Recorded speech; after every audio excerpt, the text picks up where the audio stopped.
Welcome back to the Pack and Clint show here on Total Coverage Sports. I'm Pack, that's Clint. Super excited for you guys to be here with us on another Tuesday. Please like, subscribe, comment, retweet, follow the Total Coverage Sports YouTube channel, follow them on X, follow Clint at NBA Hornboy, me at Pack Talks XO, follow Ghost's Twitter account. We really appreciate all the support you guys give us. We got a pretty short show for you guys today. This is kind of going to be the medium in terms of what we're doing on these Tuesdays. Clint and I, we're going to, if there's any news that pops up, we'll obviously talk about that. And then after that, each week we'll explain a concept. This week, Clint's going to be talking about some of his favorite RPO concepts and some of his favorite, and then he's going to show us some diagrams of it, just talk us through it. I'll ask him some questions, and then next week I'll talk about some defensive concept. I'm not sure yet. It might be I might do some stuff related to cover one. If you guys didn't see it on the Inside Texas show or on the Inside Texas YouTube channel, I did a video with Ian Boyd and Texas Homer where I talked a little bit about cover one. And so what I might do is I'd mentioned that there was 12 coverages in cover one. What I might do next week is I'll start to talk about some of those coverages. I'll tell you guys the different ways to play man match cover one. I'll tell you the rules, how they work. So that'll probably be what we do next Tuesday. But this week we're going to be talking about some RPOs. Obviously, a super big thing for offenses right now. A lot of offenses are RPO based. The national champions, Indiana, 25% of their plays were RPOs. So getting into really what is a foundational concept for most offenses here. And we've got Clint to break it all down for us. Clint, how you doing? Doing good. It's been a long day, but excited to talk some football. Yeah, I just have to ask, why is your name Whimsical Productions? I've It's just a question I've had on my mind for a little bit now is why is the at Whimsical Pro? But we can move on from that. So in terms of Texas news that happened recently, Texas got a commitment from Laurence Seymour. He's a guard from Western Kentucky. I've been in the portal for a little bit. He's going to be heading into his sixth season. And to my knowledge, that did play part of the reason why it took so long for him to sign. There was a little bit of there was a bit of questioning around whether or not he was going to be able to get a sixth year of eligibility. It does sound like Texas got some good news there. They do feel pretty confident he's going to get the sixth year, and so they now have, in theory, a left guard. So that shores up all five spots. It allows you to have some competition there at the guard spots and really try to figure out your best five, knowing that you do actually have a backup plan. You have kind of a safety valve here. So that's a really big thing for Texas. Um, and then in terms of what Seymour is, he's a tremendous pass blocker. That's in general what Flood and Sarkeesian have gone after is these really talented pass protectors, and then they try to figure it out in the run game. I think Seymour is a good enough athlete to where the outside zone stuff he should be fine with. That's not really a worry for me. And then I think you look at his stats, and he's given up something like 9 pressures all year and 1 sack. You like to see that. I think it's a value add, and above all else, it's an upgrade as to what the room was right now, and that's probably the most important part. He doesn't need to be an All-American. You just need to have a competent offensive line because, like we saw last year, you can't let Arch get hit 15 times a game. It just won't win you. It just won't win you a national championship, especially in his last year with all of the weapons that you have and some of the moves that you made. So much needed get for Texas. I get that. I'm pretty happy with. I think it's really important for Texas, and we'll see what ends up happening in the spring, how the room materializes, and then we'll be able to go from there. Yeah, Lawrence Seymour, interior offensive lineman out of Western Kentucky. The biggest issue that we've seen late in the portal has been what are we going to do at the left guard position? Because you bring in you already have Trevor Gooseby, you have Connor Robertson, then you have Brandon Baker, so you already have three guys right there. They're going to start. We bring in Melvin Siani, and he's going to be bumping Brandon Baker down to the right guard spot. But then we had this one little spot at left guard where we were kind of unsure of what we were going to end up having there. Uh, as it looked, it was probably going to end up being Dylan Sikorsky out of Oregon State that was going to be taking the starts, which was not. I'm not saying he's bad. He's just a very raw product. He's not necessarily what you ideally want when you're going for an all-in year, when you're really putting all the chips in to win a national championship this year. That's not going to be who your ideal spot is in. You even heard some possible talk of one of the Coleman twins getting that spot, but I think that this spot, assuming that he gets his waiver that he's requesting, I think that spot is going to be 100% filled with Lawrence Seymour coming in. Um, I saw a stat earlier that over the last two seasons, he has allowed only one sack and 668 pass pro snaps. That is an amazing number, um, especially compared to what we had last year. I'm pretty sure that our left guard rotation would give up multiple sacks a game just in one game, and in 688 snaps, still only getting up one.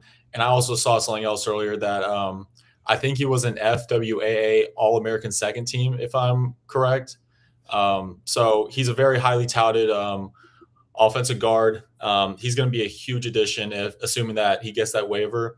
And it really completes the offensive line, which was probably the biggest question mark that you had, at least in terms of the offense. So you get that filled, and you can make an argument for Texas being a number one preseason team again. Personally, I don't want to be number one preseason. I don't like that at all. But I digress on that point. But you really feel like your offense is complete in that sense, especially with all the other portal entries, all the other portal acquisitions you got in terms of the two running backs, Hollywood and Raleek, and then Cam Coleman and Michael Masunis getting your inline blocking tight end. So very happy with the get, very excited for that, and seems like what a lot of Texas fans have been waiting for, which is the last offensive lineman. That acquisition has been obtained with Lawrence Seymour. And Pack, if you have nothing else to add to that, I can start on what we're going to be talking about today, which is the RPO game. Yeah, you can start right now. Yeah. Go ahead. So before I go into the diagrams, I'm just going to kind of explain what an RPO is. RPO stands for run pass option. It looks somewhat similar to play action, as a lot of times he's gonna pull the ball for the running back and throw it. But what it is it's the quarterback. It's like a mix of a read option and in the pass game. So you have the quarterback reading. It's usually going to be an edge or a linebacker, and he's going to be reading him through the whole process of the handoff. And if the edge or the linebacker bites, the quarterback will pull it and he will throw it to whatever read that he has. So it's something that a lot of teams use, especially in the Sark system. You saw it a lot in 2024, especially with Quinn Ewers. That was a large majority of what our plays were. They were quick RPO games, and then you also had the mix of some play action and your other basic spread.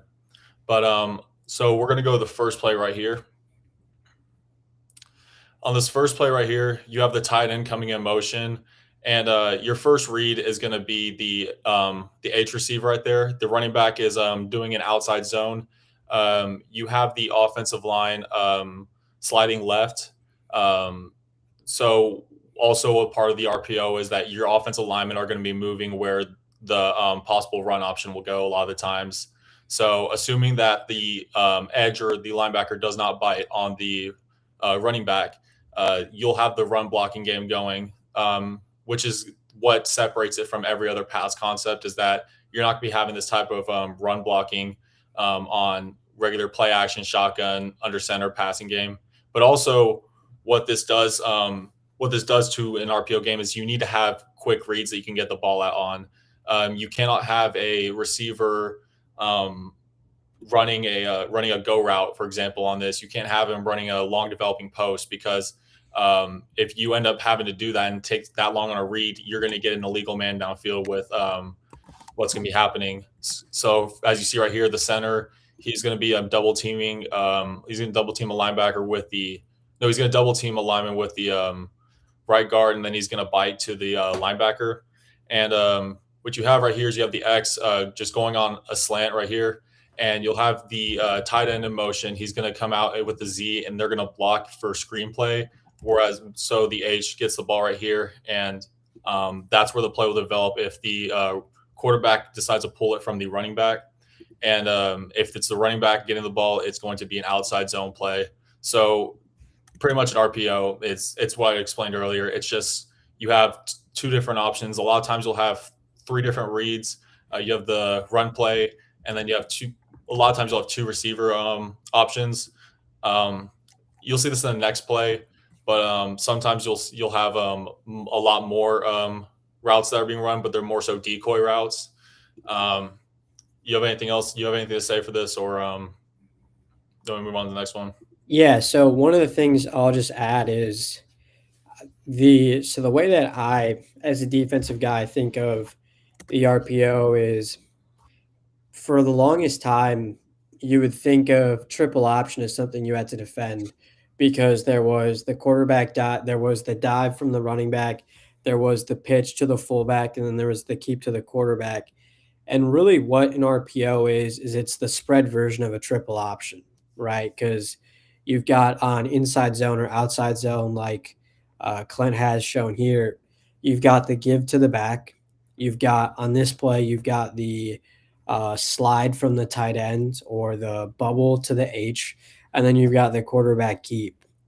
So, really, if you're someone who's more comfortable with like this stuff from 2010 or more if you're like a flex bone guy, because a lot of if you're a if you're a slot T Texas guy, you'll understand what I'm saying when I say it's just a spread version of triple option.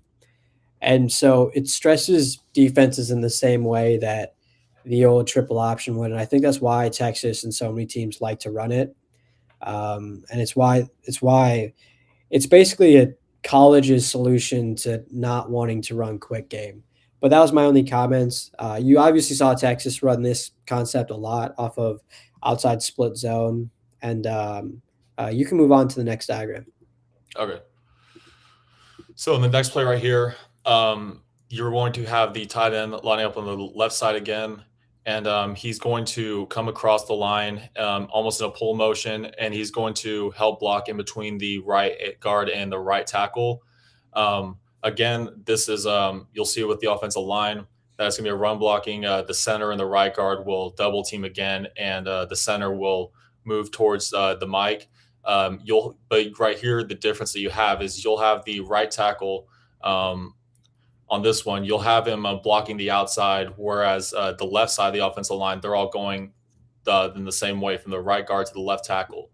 Now, I mentioned the decoy routes earlier, so here's where that's going to come into play. So when I mentioned about the illegal man downfield, that kind of that eliminates you from being able to hold the ball for too long as a quarterback and really just in the pocket. So you'll see on the X out here how it's a fade route that you're not going to throw that ever really unless you just throw it right away.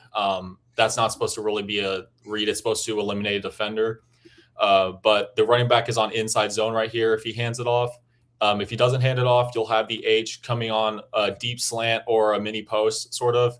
And then behind, you'll have the Z coming on a glance route over here.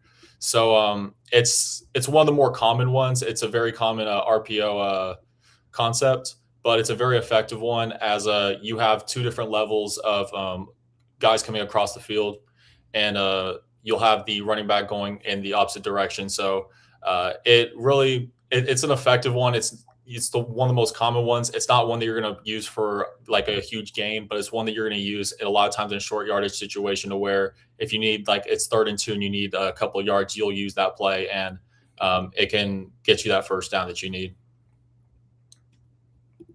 Yeah. I think one of the really cool concepts about this play is how much is going on here, right?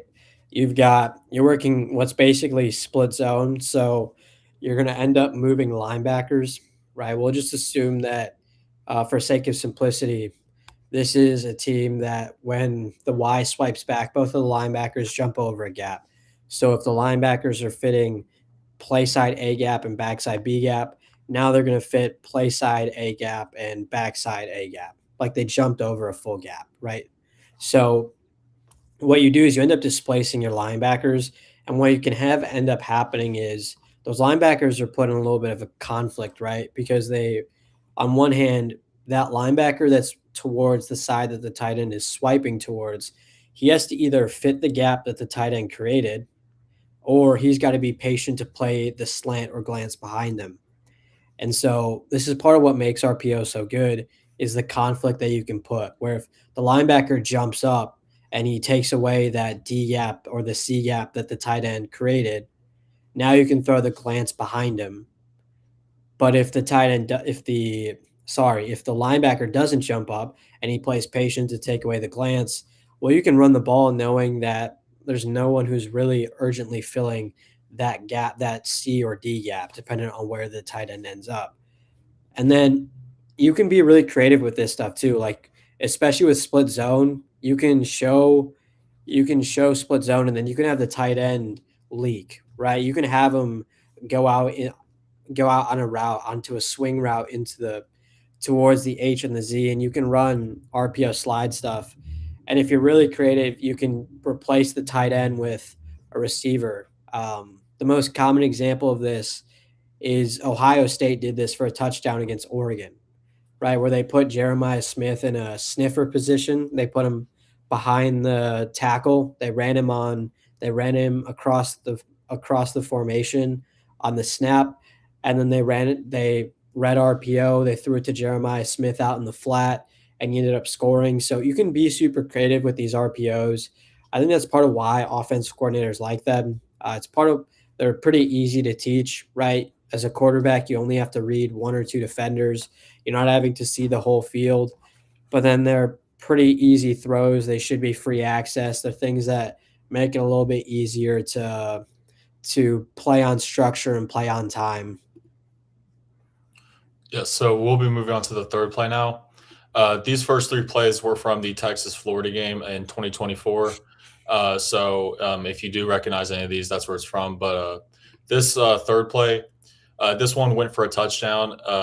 It was the second touchdown of the game to where you had Wisner, or the running back, he was going on another inside zone play. You had the offensive line just in a basic blocking protection. You had the X out here. He he kind of he I don't know. He kind of showed that he was going to go inside on a dig route, but he stayed on the block. You had the Z just come straight across like a one step slant, and then you had the H go on a fade out here. And what this did was it spread out the field a lot more when you had these two guys out here. So you had Gunnar Helm, the tight end, lining up not on the line necessarily, but as a part of a slot receiver. And he had a quick skinny post up. And what happened was if you have the linebacker's bite on the running back, it opens up the tight end play right there, which the tight end is the first read. So all this is going to depend on the second level, and if the linebackers bite down on the running back, you can throw this right here, and it's going to be wide open for days most of the time. And if they don't bite and they stay in coverage and they stay true to Gunnar Helm, then you have the inside zone play right here, which if the blocking's right, could go for 8 to 10 yards possibly. So this is one of my favorite ones just because I love the skinny post game, especially in the RPO, because it allows you to hit those deep route concepts while also not risking getting a flag and getting the ball out quick enough. So the first read, tight end. The second read, I would say, would be the slant right here. And the H, in my opinion, is not one that you're going to really throw. It's just to create more room and create more space. So You can throw it. It's just going to most likely be your third read most of the time. So, um, if you have anything to ask about that or say, no? All right. No, I would just say I think 3 by 1 RPOs are one of the harder concepts to defend just because of, especially if you try to play something like split safety, you end up a lot of the time with 5-person boxes. And if you're in a 4 down front, I think it's really hard to play the run game out of those types of shells. So to me, I think 3 by 1 RPOs, especially against 4 down teams, are one of the easier ways to create easy yards for yourself. Yeah, man. And we're going to go to the last play now. Um, this play was the first play of the Vanderbilt game where Ryan Wingo got the 75-yard touchdown to start the game. On this one, it's going to be an outside zone play. As you see, you have the entire offensive line except the tight end. They're going to be all sliding left, whereas you have the tight end in blocking right here. You're going to have Ryan Wingo or the Z come out on a rocket motion into the backfield, and you're not even going to have the H and X right here going to be going on routes. They're just going to be going straight into blocking. So you have it's really a one read one. It's you have the running back, then you have the screen off the rocket over here. But the reason why you're not going to have the H and the X going into any routes and just going straight into blocking is because when you have the Z as your number one read right here, you need to have that screen blocking immediately, because if you don't have that blocking, and a lot of times when people go into rocket motion, uh, if people know what the play is going to be essentially, because you're not going to majority of the time have him come like this and him not be the first read. So let's say the H ran an out route, and the X ran a slant. If you're a smart DB, you're not going to really bite on that, and you're going to see that the rocket's coming in. You're going to play to that receiver. So that's why they're going to be going straight into blocking. The reason why I like this one a lot is because I think it depends on what you have as receivers. If you have receivers that can block real well, like a Jordan Whittington type of receiver, then it can work really well. But if you don't have any guys that can block super well on the edge, then it's not going to work a lot of times. So it really just depends on the type of receivers you have and what their skill sets are. But yeah, so if you hand it off, it's going to be outside zone. And then if that doesn't happen, then your one and only read is going to be the Z right here. So I don't really have too much more to add to that. All these that you guys saw, by the way, were in 11 personnel. Just wanted to say that. Yeah, I think you mentioned it, and I'll add on to it. When you see rocket motion or like orbit motion or any of this stuff, what you really have to understand is if you're motioning to the field, right, the way that Texas would, where Ryan Wingo would be lined up to the boundary and he would motion to the field, there's only so many routes you can run, especially if he's motioning on the snap. And the reason that is because you can't really run a wheel because of the way the timing is, right? He's got to work all the way to the sideline and then get upfield. If you're going to do that, you need to be on 5-step drop mechanics, right? You really can't run like true quick game if you're going to try to run longer developing routes with the Z on the rocket motion. So what you end up seeing a lot is you'll see like rocket sweep, right? Where he's running out in front of him on the snap. It's basically a handoff. You'll see exactly what Clint talked about with this RPO, where it's a bubble screen or a tunnel screen or whatever type of screen you want it to be. And so when you have this motion, and because everything is baked around something being really fast, you do need your two receivers to block immediately, because a lot of teams know when they get the rocket sweep, they're getting something that's pretty quick. They're not thinking, hey, this guy's in motion, they're going to run post wheel, right? It just doesn't happen like that. So you made a really good point about getting those two tight ends to block. If you want to run RPOs with rocket motion and you want to run, or if you want to run stuff with rocket motion and you want the rocket to actually be a part of the route distribution and you want to run longer developing stuff, you've got to motion to the boundary is what I would say. Like you would run post wheel if you're motioning from the field to the boundary because that path isn't so long. So you can be kind of quick with it. But if you're going to motion it to the field, I think the best way to do it is with the RPO screen stuff that Clint was talking about here. Yeah. Um, I don't have any more graphics for y'all, but that was just that was the first part of our series of what we're gonna be doing is alternating every week. I'll be doing an offensive whether it's a whether it's a type of game like RPO or it's going to be like a certain philosophy like air raid or spread or something along those lines. Him and I will be alternating. I'll be doing offense. He'll be doing defense. And this is going to be kind of the new format for a good amount of the offseason, at least until we get to spring ball. Once spring ball comes, we can start getting reports in. Then we'll go back to what we were doing before. But in this little 2 month period where you're not going to have much news at all in terms of football, other than them doing winter workouts, that's what we're going to be doing.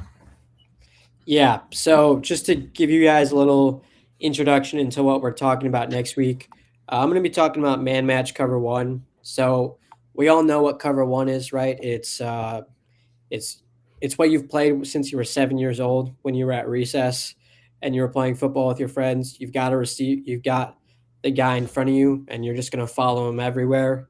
So that's what cover one is, and now there's a little bit of rules added to it. So there's some things that can really hurt cover one, and the idea behind man match cover one is to kind of take away some of those weaknesses as a prelude or a precursor.